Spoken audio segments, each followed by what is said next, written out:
Syederalun, serapan anggaran dana alokasi khusus atau DAK Kabupaten Biren tahun anggaran 2022 semester 1 triwulan 2 masih 0%.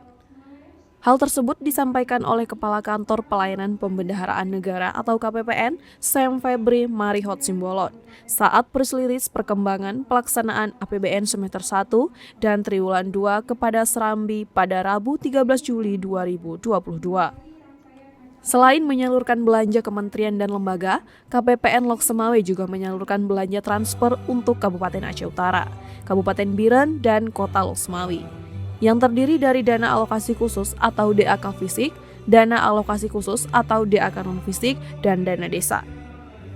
DAK fisik yang telah tersalur sebesar 48,49 miliar rupiah atau 17,64% dari pagu sebesar 274,96 miliar, dengan penyaluran tertinggi ke Pemkab Aceh Utara sebesar 45,23 miliar rupiah, diikuti Kota Loksemawe sebesar 3,26 miliar rupiah. Sedangkan ke Pemkab Biren untuk realisasi DAK ini masih nihil, karena ada batas tanggal waktu yang ditetapkan, supaya dana DAK tersebut tidak kembali ke pusat karena tak terserap.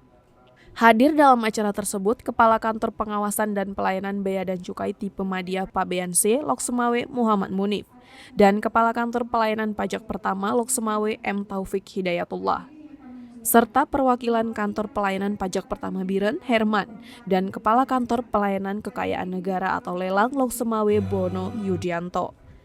Dari Loksemawe, Zaki Mubarak, Serambi On TV.